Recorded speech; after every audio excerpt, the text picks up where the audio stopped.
What's going on, everybody, and welcome back. Usually in the Walking Dead universe, when we get these spin-offs, they always try to build a new community. While that makes sense and it's logical because, you want to restore the world that you were in, it usually puts us through some painful episodes of disputes over food, supplies, political dispute, and not this week. Episode 2 of Dead City Season 3, titled Haven, bypassed all of the nonsense, and I'm glad that it did. It went straight into cleaning up and claiming Manhattan, and they eventually light up the Statue of Liberty, which I think is a terrible idea, but it's lit up like this giant apocalyptic neon open sign. And today we're going to break down all of the chaos, or maybe lack thereof, that went into Maggie playing this utopian mayor of sorts, to Negan dusting off some of his more ruthless survival tactics. And I appreciate the fact that he did, because this is the Negan that we all want. This watered down old man just kind of sitting back and playing video games version of Negan. You can kick that guy to the curb because we want the ruthless Negan. But before we get into everything, I'm going to go ahead and give you a spoiler warning because there will be spoilers in this episode. So if you haven't seen it yet, go ahead and hit pause. Put me in save for later, come back after you've watched it. Or if you don't mind hearing about the episode and you're going to watch it anyways, please stay, join the conversation, and let me know what you think. But going ahead and jumping right in, the first major shift that we see in this episode is the Trillium Hospital. Obviously, there have been weeks that went by and they don't really tell us that it's been weeks, so we know some time has passed by. And we can also tell through the montages that they give of Maggie screwing in light bulbs and them cleaning up everything. So we know time is passing. But the hospital is no longer this semi-useless shelter. Now it's a full-blown clinic.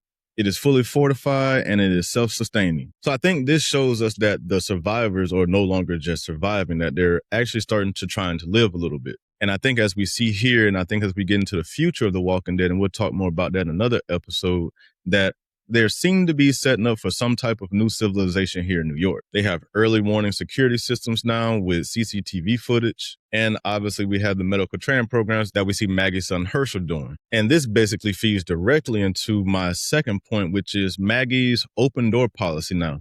So Maggie initially didn't want to bring other people in, causes safety concerns. And, and we already have these people right here that we're living with and that we know how they live and move. And so we're comfortable with this situation. But in my opinion, this aggressive change of stance and having this open door policy and inviting more people in, that way we can start a farm in Central Park and have more security, and they need more people to keep everything sustained. I understand what they're trying to do, and I understand the point of everything. Maybe this is why you shouldn't set up shop in the North during an apocalypse, but I guess the South didn't work out too well either in Texas and everything that was explored in fear. But Maggie is basically making a decision that instead of hiding and just keeping this little group that we have here, let's turn the lights on. Let's open the city up to everybody. We have security. We have more food than we need. So you know what?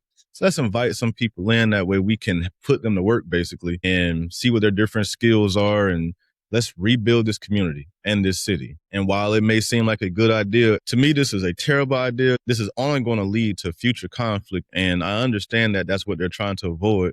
And even if we didn't know this is the direction that the show is going to go, there's always going to be conflict. Logically, for survival purposes, this just doesn't necessarily make sense. I understand that trying to farm Central Park by yourself or with the group that you have is probably unsustainable, or training a new doctor or new doctors before something happens to Luis. It makes all the sense in the world. I completely get it. There are probably people out there with different skills that can contribute to this community, but trying to weed the good people out from the bad people is going to be very, very hard. But hey, I guess that's the cost of trying to rebuild a society. And that's why we have judges, cops, and jails and all the things like that. The third thing I want to bring up, and I'm going to talk about this really quick because I'm not even sure why they brought her back in this season. They could have just blew the Dama up with everything in the first episode, but they bring her back for one episode just to basically kill her off. And I guess there's a story point for this because it's obviously going to involve Negan and Maggie and the trust that they have with each other. But I'm glad Negan made a decision to go ahead and off her because she wasn't really needed in this season or probably for the future of this franchise. So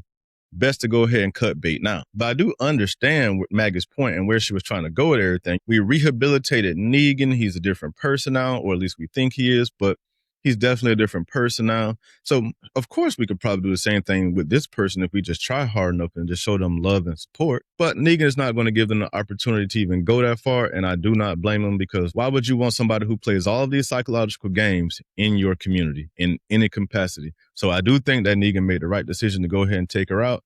And he tried to tell Maggie as such, but sometimes you got to leave the dirty work to somebody else. And all of that brings me back to my point that I made earlier about the Statue of Liberty and them lighting up and making it open for everybody to see. And if you saw the end credit trailer at the end of the episode, then you already know there's going to be this group of people that are going to come along and are going to be seeking help or seeking something.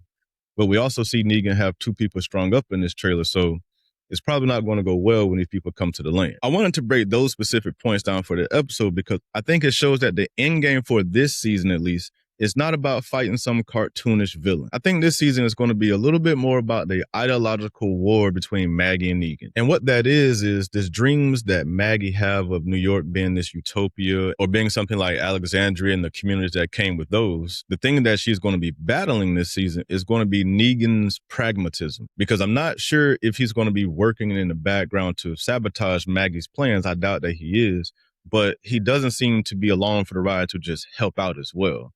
It just seems to be sort of existing, but playing executioner or sheriff to a degree. I think that's the best way to describe Negan. He's going to be the sheriff, the guy that's called on when help is needed, or basically some law and order. And actually, I think that is one of the things that leads to the motives of some of these characters this season, because Maggie is basically trying to be the new Rick Grimes. She's trying to take the moral high ground and all those things like that. But in this scenario, you're in a city that just doesn't play by those rules. Now, Negan, on the other hand, is over here playing a little bit of 4D chess, I'd like to say. He understands, and I think this is what the role he's going to play this season, that a civilized society needs somebody standing in the shadows, and they need that person to be willing to do some of the absolute worst things that other people won't do. Hence, maybe him taking out the Dama for everybody, because that was only going to cause more problems later. And then that makes me think a little bit more about Hershel, because we saw in this episode, he asked his mom to show him how to kill a person, not a walker, anything like that, not an animal, don't take me hunting, how to look a person in the eye and kill him. Now, why does a person who's studying medicine wants to also learn how to kill somebody? Sure, you have to protect yourself in this world, and we've all learned that throughout the seasons. So it makes absolute sense that he would want to learn how to do this. But at the same time, you're also learning how to save lives. So to, in the same episode, ask to learn how to take a life is a little bit of an oxymoron. But I am happy that Hershel is breaking out of this naive teenage phase, thinking that he can just change the world with just an idea. It does start that way, but it's going to take a little bit more. And outside of that, we didn't spend a lot of time with Luis and Renetta this episode. Renetta just didn't want to let people in, and we saw that kind of conversation with her and Maggie. And Luis was doing his medical training with Hershel and helped him sew up Negan. So no big thing for them in this episode, but I'm sure there's more to come with those two. The biggest takeaway for me in this episode was the return to form. In a sense, we're going back to community building. We're trying to save everybody. You know, the formula that has worked for years. And I don't think they're going to do a stale thing like do a repeat of the original show. I think they are going to come in this with all new ideas. But I do think just having the skeleton framework of this is how we do things, and we're going to move forward from there, I think that will work good for this show, because we need a little bit more of that. Because honestly, when they were fighting New Babylon, it was just like this never-ending war. And while these people are always at war for whatever reason, especially after the governor showed up, it was just like war, war, war, war, war after that. It's nice to kind of see them not always fighting and doing something else that actually leads towards something, because I do think we all want to see this world actually get back to something like a normal at some point when it eventually ends. So I think going this direction, and we see the way that the Daryl Dixon show is going, I think we're heading towards that direction of actually saving the world.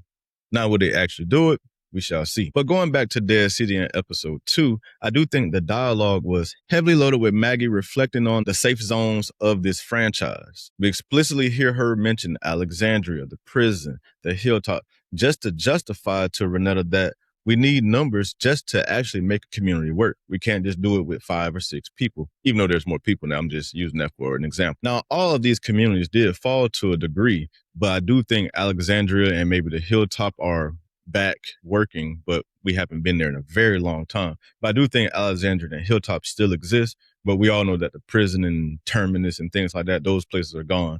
And it just shows how communities in this new world that they're in can fall on an instant. And all it takes is a few bad apples, but Maggie wants to let more people in. So we'll see how this works in New York. Now, I did like the one thing they did with Negan in this episode and kind of tie up some of his loose ends with his past. And they finally addressed the whole Annie and Josh of everything. And Negan basically tells us that, you know what?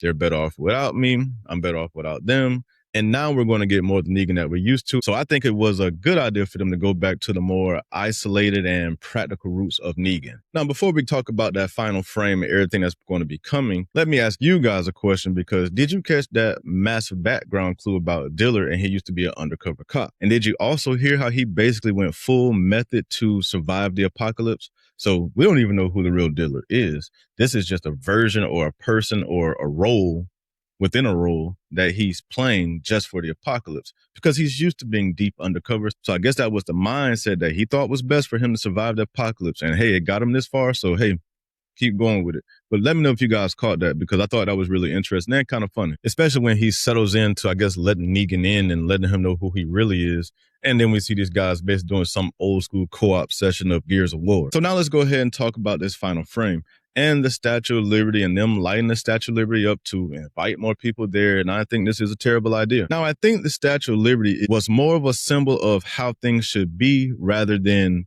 what's to come, because the whole symbolism of it all for me was Maggie and Renata go out to light the Statue of Liberty up, a symbol of hope, invite people in, let's build this community. But in order to keep this hope and this community alive and for things to go the way that Maggie and Renata want them to go, you can't do this with the Dama there. And then to see Negan sneaking down and killing the Dama, and it was the thing that needed to be done. He needed to take on this sin in order for the community to thrive. And I also think he did this to protect Maggie. And I know that may sound weird, but I think he did do this to protect Maggie, because by him murdering the Dama, it allows Maggie and all her future ideas and the ideals that she has for what this utopia that she's trying to create to be.